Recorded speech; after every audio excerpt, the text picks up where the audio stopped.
Hello students, class 9th mathematics chapter 7 triangles कर रहे हैं, कॉन्ग्रुएंसी ऑफ ट्राइंगल्स। ओके, चलिए तो लास्ट क्लास में हम लोगों ने क्या देखा था कि हमने दो ट्राइंगल लिए। ओके, जैसे हमने लिया यहां पर एक ट्राइंगल लिया, ट्राइंगल ABC, और हमने फिर दूसरा ट्राइंगल लिया। ओके, और दूसरा ट्राइंगल हम लोगों ने यहां पर लिया ट्राइंगल DEF। तो मैंने आपको बताया दो ट्राइंगल को कॉन्ग्रुएंट प्रूफ करने के लिए हमें कितनी कंडीशंस इक्वल करनी पड़ेंगी? 6 conditions, 3 angles, rather I say 3 corresponding angles and 3 corresponding sides. ये सब मैं लास्ट क्लास में बता चुका हूं। ओके, तो अगर दो ट्राइंगल दे रखे हैं, ओके, तो दो ट्राइंगल में अगर आप 6 कंडीशंस इक्वल करोगे तो ट्राइंगल कॉन्ग्रुएंट होगा, ऐसा हमने लास्ट क्लास में देखा। राइट, अब हम कुछ एक्सपेरिमेंट्स करेंगे क्योंकि 6 कंडीशंस को इक्वल करना थोड़ा सा लेंदी वर्क है। ओके, तो हमने कुछ एक्सपेरिमेंट किया। राइट, हमने क्या किया देखिएगा, हमने क्या किया। राइट, ये वाली साइड इसके इक्वल कर दी, ये वाली साइड इसके इक्वल कर दी, और ये वाली साइड इसके इक्वल कर दी। मतलब हमने ट्राइंगल ही इस तरह से कंस्ट्रक्ट किया। हमने यहां पर दो ट्राइंगल इस तरह से कंस्ट्रक्ट किया कि AB DE के इक्वल है, BC EF के इक्वल है, और AC DF के इक्वल है। हमने ऐसा किया, सिर्फ हमने 3 करस्पॉन्डिंग साइड्स इक्वल कर दी। ठीक है, राइट, 3 कॉरस्पॉन्डिंग साइड्स इक्वल कर दी हमने, बस एंगल्स नहीं करे, सिर्फ कॉरस्पॉन्डिंग साइड्स इक्वल कर दी। Okay, fine. अब हमने जब एंगल को मेजर किया तो वी आर सरप्राइज्ड। हमने देखा कि एंगल अपने आप ही इक्वल हो गए। तो हम तो जबरदस्ती 6 कंडीशन कर रहे थे, समझे मेरी बात आप? हमने तो क्या किया, सिर्फ 3 करस्पॉन्डिंग साइड्स, मतलब हमें जिस साइड्स को जिसके साथ ओवरलैप करना था उस साइड्स को इक्वल कर दिया। राइट, AB को DE के इक्वल, BC को EF के, और AC को DF के इक्वल किया। और फिर हमने, ठीक है, राइट, जब एंगल को मेजर किया तो पता चला, ठीक है, एंगल अपने आप इक्वल हो गए, कॉरस्पॉन्डिंग एंगल्स। Right, fine. तो फिर हमने देखा हम 6 कंडीशंस क्यों प्रूफ करें, बस 3 साइड्स कर दें क्योंकि बाकी तो ऑटोमेटिकली इक्वल हो रहे हैं। ऐसा हमने रिसर्च करके पता किया। ओके, तो हमने देखा कि भाई हमने तो एक नई चीज ढूंढ ली है।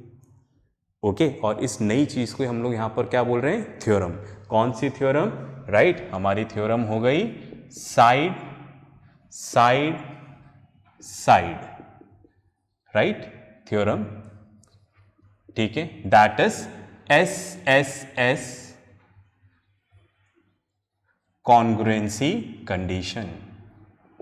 ठीक है, बात में आ गई? फाइन, तो इसका हमने नाम क्या दिया? SSS congruency condition. बात में आ गई कि जहां पर आप 3 करस्पॉन्डिंग साइड्स इक्वल कर दो तो कॉरस्पॉन्डिंग एंगल्स अपने आप इक्वल हो जाएंगे। तो 6 चीजें करने की जरूरत नहीं है, 3 कर दो बस।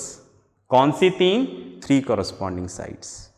ओके, तो हमने क्या किया, हमने कुछ इस तरह से लिखा।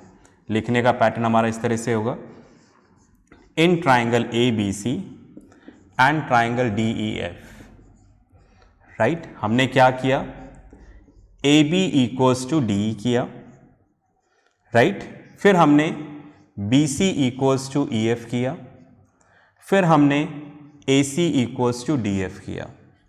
राइट, फाइन, ये तीनों गिवन था, ये हमने लिया तो पता चला, ठीक है, राइट, बाकी की साइड्स, सॉरी, बाकी के एंगल्स अपने आप इक्वल हो गए। ओके, तो अब मुझे यहां पर लिखना है इस तरह से, तो मुझे एंगल्स इक्वल करने की जरूरत नहीं है, मैं यहां पर ऐसा लिख सकता हूं। ठीक है, triangle ABC is congruent to triangle DEF by SSS congruency condition. Right, नाम लिखते वक्त ध्यान रखना है करस्पॉन्डिंग साइड्स की पोजीशन सेम होनी चाहिए, जैसे AB एंड D दोनों इक्वल है, इनकी पोजीशन सेम है। BC EF AC DF, आप देखो इक्वल साइड, क्योंकि हमारे पास इक्वल साइड्स ही हैं, इसी के अकॉर्डिंग हमने नेमिंग दिया। राइट, तो हमने क्या किया, हमने 3 कॉरस्पॉन्डिंग साइड्स इक्वल कर दी। ओके, और फिर हमने जब मेजर करके देखा प्रैक्टिकली तो एंगल्स क्या है, इक्वल हो गए, बात में आ गई। ठीक है, राइट, तो हमने इसको एक कंडीशन बना ली अपनी, साइड साइड साइड कॉन्ग्रेंसी कंडीशन। अब इसके नीचे हम वो चीजें लिख देंगे जो ऑटोमेटिकली इक्वल हो गई है, हमने नहीं करी है। ऑटोमेटिकली इक्वल क्या हुआ, तीनों एंगल्स इक्वल हो गए, तो हम इसके नीचे लिखेंगे, नीचे जगह नहीं है इसलिए इधर लिख रहा हूं। क्या लिख रहा हूं, angle A equals to angle D।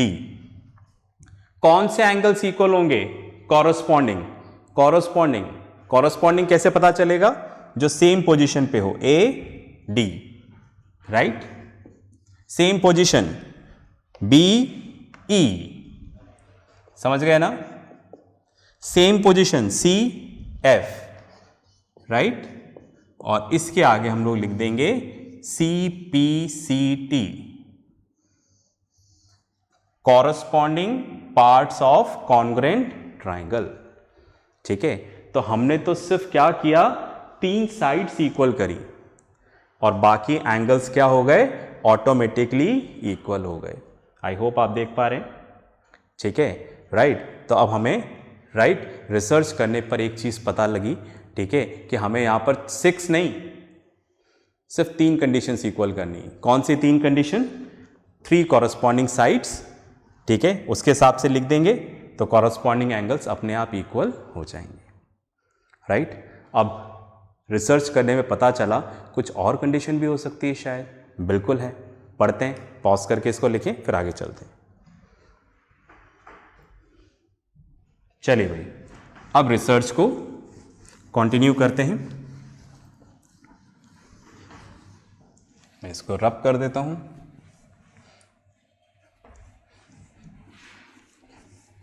क्या पता हमें कुछ और कंडीशंस मिलें। ठीक है, ओके, अब आप देखो, दोबारा हमने यहां पर 2 ट्राइंगल्स लिए, triangle ABC and triangle DEF,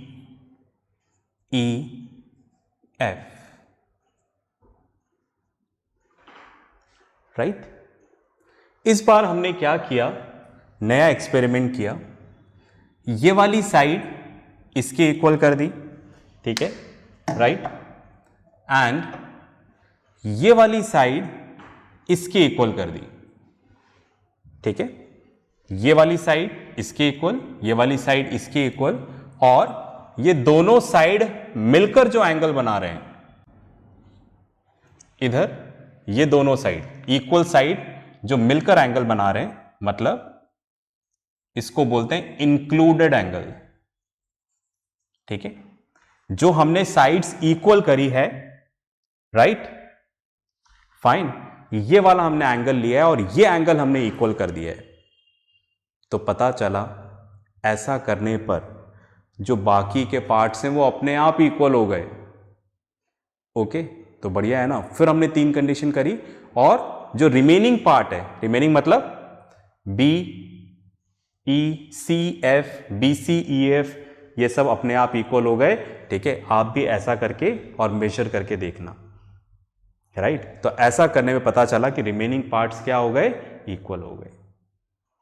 okay, तो दैट मीन्स हमें 6 कंडीशन नहीं करनी, ये 3 कंडीशन ही इक्वल करनी है, और इसको हमने यहां पर दिया, राइट, क्या नाम दिया, साइड एंगल साइड, या फिर हम शॉर्ट में इसको बोल दें SAS congruency condition, right. Fine, आप समझ गए मेरी बात। एंगल कौन सा लेना है? इंक्लूडेड एंगल, मतलब जो साइड्स इक्वल आपने करी ना वो वाला एंगल इक्वल करना पड़ेगा, किसी और को लोगे तो बात नहीं बनेगी, ठीक है। फाइन, चलिए अब इसी को हम प्रॉपर वे में लिखते हैं, जैसे मैंने यहां पे लिखा in triangle ABC and triangle DEF। हमने क्या किया यहां पर? AB equals to DE, right. AB और DE इक्वल किया। इसके अलावा एंगल BAC और इधर क्या आ गया? EDF। BAC, सीधा एंगल A मत लिखना, हमेशा यहां पर 3 लेटर्स से रिप्रेजेंट करना, ठीक है। BAC, तो यहां पर क्या लिखा? जो ओरिएंटेशन इधर है वही रखना यहां पर भी, कुछ और मत लिख देना, ठीक है, राइट। फाइन, मैंने ऊपर देखो नेमिंग भी बिल्कुल वैसे ही लिखा है। कैसे लिखा है? जो इक्वल थे उसके हिसाब से। जैसे देखो AB और DE, AB और DE की पोजीशन सेम है। AC और DF, first and last, first and last. इसके अलावा एंगल A और D, A और D, तो जो इक्वल हैं उनकी पोजीशन मैंने यहां पर सेम रखी है। स्टार्टिंग से ही सेम रख ली ताकि दिक्कत नहीं हो, ओके। तो जब हम नाम लिख रहे हैं ना तो ओरिएंटेशन सेम होना चाहिए। देखो क्या लिखा मैंने? BAC, तो इधर भी क्या लिखना पड़ेगा? EDF। समझ गए मेरी बात? आगे चलते हैं। फिर हमने लिया AC इक्वल्स टू DF। ये सब हमने क्वेश्चन में क्या ले रखा है? गिवन। समझ गए ना मेरी बात? ओके, तो यहां पर 2 corresponding sides, 2 corresponding sides and the 1 corresponding angle that is included angle are equal. ऐसा करने से बाकी चीजें ऑटोमेटिकली इक्वल हो जाएंगी, ओके। तो आप सिर्फ ये 3 चीजें इक्वल करना और यहां पे लिख देना triangle ABC is congruent to triangle DEF by SAS congruency condition. मैंने क्लियरली नहीं लिखा है, जगह नहीं है, ठीक है, आप समझ जाइए क्या लिखा है। अब जो बाकी के पार्ट्स हैं जो ऑटोमेटिकली इक्वल हो गए हैं वो कौन से हैं? ठीक है, राइट। कौन से? यहां से नहीं, जो नेमिंग लिखा है इसके अकॉर्डिंग लिखना पड़ेगा। कौन सा? B और E, तो क्या लिख देंगे? Angle B equals to angle E, angle C equals to angle F, same position, और एक साइड बची हुई है BC, तो देखो BC, तो इधर क्या लेंगे? EF। BC equals to EF by CPCT, ठीक है, right. Corresponding parts of congruent triangle. तो इस तरह से हमारे सामने एक और थ्योरम आ गई। एक्चुअली इन थ्योरम के प्रूफ भी हैं, ठीक है, जो हम बाद में देखेंगे। फिलहाल हम सिर्फ थ्योरम को यूज करना सीख रहे हैं कि इसका एप्लीकेशन कैसे होगा। तो मतलब अगर आपको 2 ट्राइंगल दे रखा हो तो उसमें 2 sides and included angle equal कर दोगे तो ट्राइंगल कॉन्ग्रेंट हो जाएगा और बाकी के पार्ट्स आप इक्वल ले सकते हो, ठीक है। इसका क्वेश्चन में यूज भी देखेंगे, अभी तो स्टार्ट किया है, ओके। पॉज करके लिखें। चलिए भाई, लिख लिया होगा, आगे चलते हैं।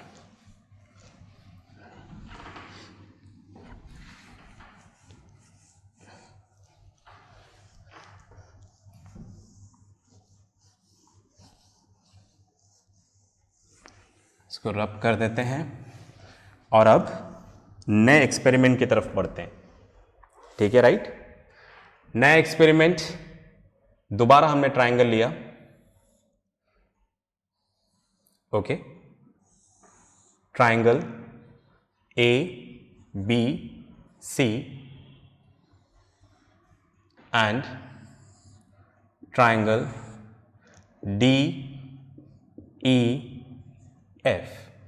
इस बार हमने ये वाला एंगल इसके इक्वल किया और ये वाला एंगल इसके इक्वल किया, राइट। और ये जो कॉमन साइड है, कॉमन साइड का मतलब जैसे देखो आप इस एंगल में 2 साइड्स कौन सी आ रही है? इस एंगल की 2 आर्म्स कौन सी है? AB and BC, right. Fine. इस एंगल की दो आर्म्स कौन सी है, AC एंड BC। तो मतलब ये जो BC है इन दोनों एंगल के लिए कॉमन हो गई। समझ रहे ना, दोबारा बताता हूं। जैसे ये जो एंगल है इसकी arm AB and BC, angle C की आर्म कौन सी है, BC एंड AC। तो BC क्या है, इन दोनों एंगल के लिए कॉमन हो गई। उसी तरह से आपने जो दो एंगल यहां पर लिए हैं इक्वल कॉमन, तो ये कॉमन आर्म इक्वल होनी चाहिए। इसको हम लोग बोलेंगे इंक्लूडेड साइड, है ना। तो कौन सी साइड इक्वल करी हमने, इंक्लूडेड साइड, जो दोनों के बीच में कॉमन थी, जो दो एंगल आपने इक्वल लिए। तो पता चला ऐसा करने से बाकी के पार्ट्स अपने आप इक्वल हो गए। ओके, तो हमने इस थ्योरम को नाम दिया, इस कंडीशन को नाम दिया ASA। S बीच में आएगा, इंक्लूडेड साइड S बीच में आएगा, ASA कॉन्ग्रेंसी कंडीशन। ठीक है, लिख लेते हैं। लिखने का तरीका same, in triangle ABC and triangle DEF।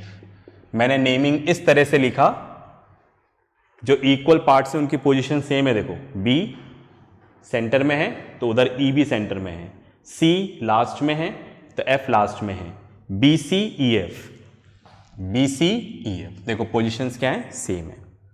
तो जो इक्वल है उनकी पोजीशन हमें सेम रखनी है यहां पर। ओके, करें यहां पर तो क्या लिखा हुआ है, एंगल ABC, है ना, 3 लेटर से लेना है, ABC। ओके, तो जैसा ओरिएंटेशन यहां पे लिया है ABC वैसे ही यहां पे लेना, एंगल DEF। थोड़ा सेफ रहें, ज्यादा सही है। इसके अलावा BC इक्वल्स टू EF। इसके अलावा हमने लिया एंगल ACF, भाई 3 लेटर में लिखना है तो मैंने लिखा ACF, तो इधर भी वही होना चाहिए DFE। तो ये क्या हो गया यहां पर, गिवन। ठीक है, तो 3 कंडीशंस इक्वल हो गई, तो हम क्या लिख देंगे, triangle ABC is congruent to triangle DEF by ASA congruency condition. और बाकी के पार्ट्स इक्वल हो जाएंगे। बाकी के पार्ट्स यहां से सेलेक्ट करने, इसमें से। ठीक है, ध्यान तो इधर रखना है पर इसमें से करने, पोजीशन सेम पोजीशन वाले लेने हैं। जैसे A and D, angle A equals to angle D, ये बचा हुआ था। AB फर्स्ट 2 लेटर्स, तो यहां पर क्या लेना पड़ेगा, DE। First and last AC, right, तो इधर भी फर्स्ट एंड लास्ट DF, तो इधर हम लिख देंगे बाय CPCT। ठीक है, corresponding parts of congruent triangles. Okay, pause करके लिखो और एक्सपेरिमेंट करेंगे। चलिए, आपने लिख लिया होगा। इस बार हमने क्या किया, एक और एक्सपेरिमेंट किया और छोटा सा चेंज किया। ठीक है, राइट। ओके, क्या चेंज किया, जैसे आप देखो, हमने ये वाला एंगल इसके इक्वल किया, ये वाला एंगल इसके इक्वल किया। ध्यान से सुनना, ठीक है, आप ही के लिए बता रहा हूं, ध्यान से सुनना। और ये जो साइड है कौन सी, BC, राइट, जिसको हम लोग क्या बोल रहे हैं, इंक्लूडेड साइड, मतलब वो वाली साइड जो इन दोनों एंगल के लिए कॉमन थी। इसको छोड़कर, इस साइड को छोड़कर बाकी कुछ भी इक्वल कर लो दोनों में से। मतलब इस साइड को छोड़ दो जो कॉमन साइड है, इसके अलावा AB इक्वल्स टू DE कर लो, या फिर AC इक्वल्स टू DF, कोई भी एक, या तो बस इस साइड को छोड़ देना है। इसके अलावा कोई और कॉरस्पॉन्डिंग साइड्स ले लो, AB इक्वल्स टू DE ले लो, या फिर AC इक्वल्स टू DF ले लो, तो भी ट्राइंगल कॉन्ग्रेंट होगा। ठीक है, राइट। और इस थ्योरम को हम क्या नाम देंगे, AS। समझ गए ना, S लास्ट में आएगा, बीच में नहीं आएगा, AS। ठीक है, एंगल साइड। पहले वाले में S बीच में था, राइट, तो AS एंगल्स तो वही इक्वल करे, पर इंक्लूडेड साइड नहीं, इसको छोड़कर कोई और ले लो, A B equals to D कर लो या A C equals to D F, तो ट्राइंगल क्या हो जाएगा, कॉन्ग्रुएंट। मतलब बाकी सब सेम है, बस हमने साइड दूसरी इक्वल कर दी। हमने साइड क्या इक्वल कर दी, A B equals to D, तो ट्राइंगल कॉन्ग्रुएंट होगा। पर इस बार थ्योरम क्या होगी, ए ए एस, राइट। और यहां पर आ जाएगा करस्पॉन्डिंग में बची हुई साइड्स आ जाएंगी, तो यहां पर क्या बच रहा है, बी सी, और यहां पर क्या बच रहा है, ई एफ। बात में आ गई। तो ये दोनों थ्योरम्स अलग अलग हो गई, A S A and A S. अगर इसको इक्वल कर रहे हो तो ये वाली थ्योरम, इसको इक्वल नहीं करके कोई और साइड ले रहे हो तो ये वाली थ्योरम ए एस। ठीक है, पॉज करके लिखें, एक्सपेरिमेंट कंटिन्यू करेंगे। चलिए, तो इस तरह से हमने 4 थ्योरम कंप्लीट कर ली है। अब हम लोग बढ़ते हैं 5th थ्योरम की तरफ, 5th कंडीशन की तरफ। ठीक है, कॉन्ग्रुएंसी कंडीशन की तरफ। ठीक है, चलिए अब क्या है,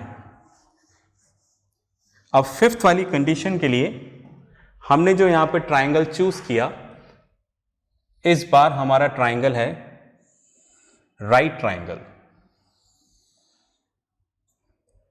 right, A B C. Right triangle वो होता है ऐसा ट्राइंगल जिसमें एक एंगल 90 डिग्री का हो, वो राइट ट्राइंगल। एक और हमने राइट ट्राइंगल लिया, राइट, पी क्यू आर। हमें पता है 90 डिग्री के सामने वाली साइड क्या होती है, हाइपोटेन्यूज। इधर भी क्या होगा, ये हाइपोटेन्यूज, फिर ये परपेंडिकुलर, ये बेस, राइट।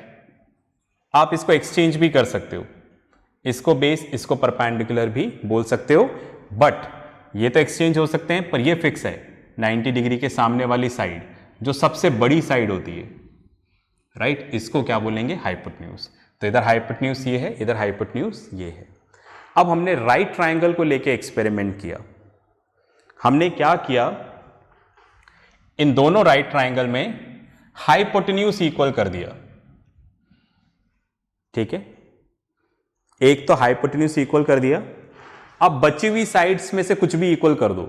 जैसे मैंने इनका ये वाली साइड इक्वल कर दी, ये भी कर सकता था, मतलब एक तो फिक्स है हाइपोटेन्यूज इक्वल करना है, फिर बाकी बची हुई करस्पॉन्डिंग साइड्स में से कोई सा भी पेयर ले लो, या तो ये ले लो या ये ले लो। ठीक है, तो बस ये 2 चीजें करनी है, ट्राइंगल क्या हो जाएगा, congruent.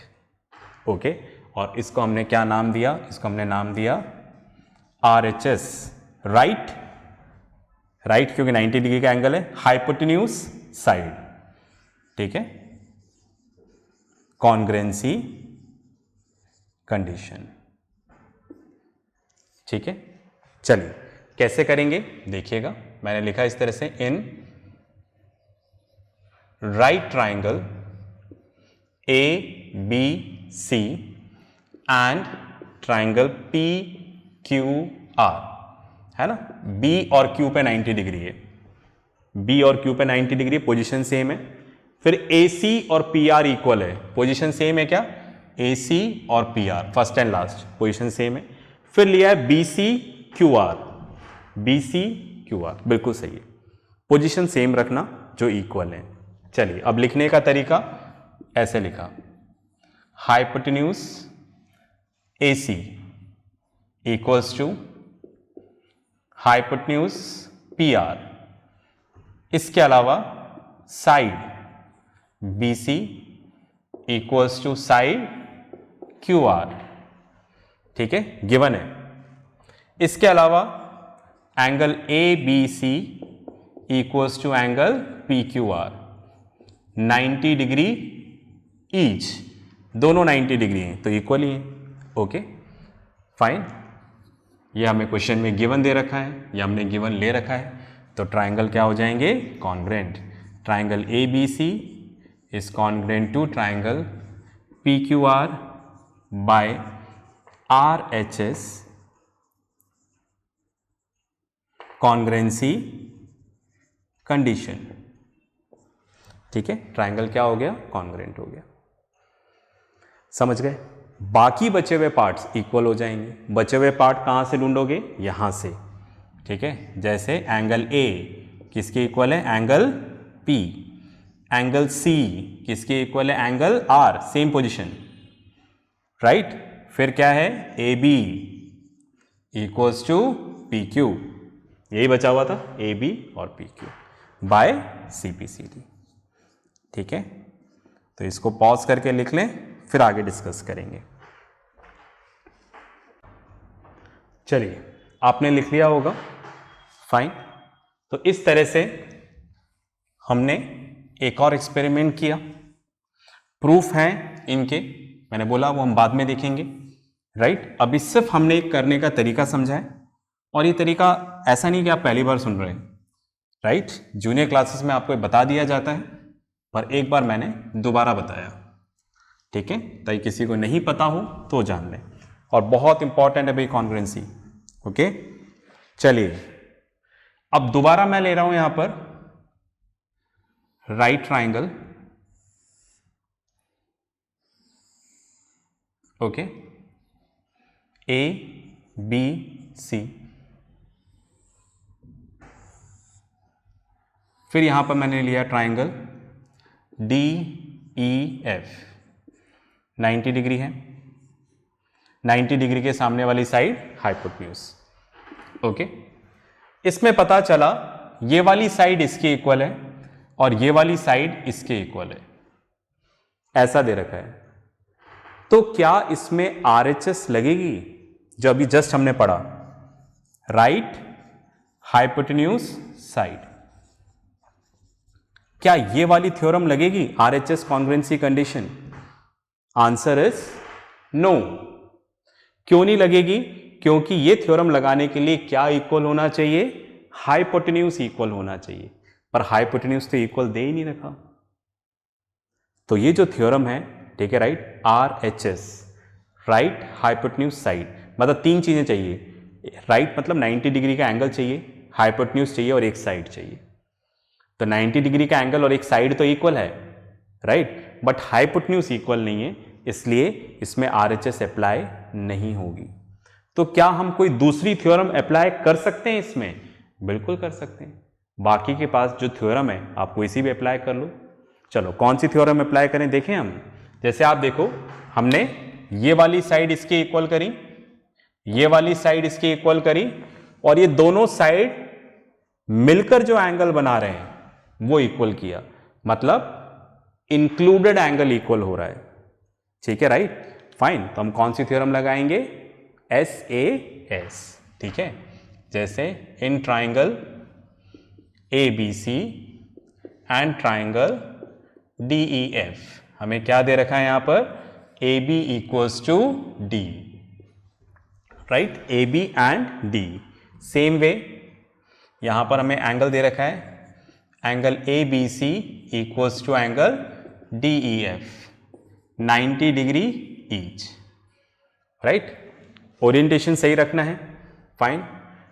BC equals to EF, BC और EF आपस में इक्वल है, तो हम क्या बोलेंगे, triangle ABC is congruent to triangle DEF by SAS congruency condition. जगह कम थी तो ऐसे लिख दिया, बाकी के पार्ट CBCD से इक्वल हो जाएंगे। तो मैं बताना ये चाह रहा हूं, ये जो RHS कॉन्ग्रुएंसी है, राइट, ये तभी अप्लाई होगी जब 90 डिग्री का एंगल, हाइपोटेन्यूज और साइड इक्वल हो, राइट, बात में आ गई।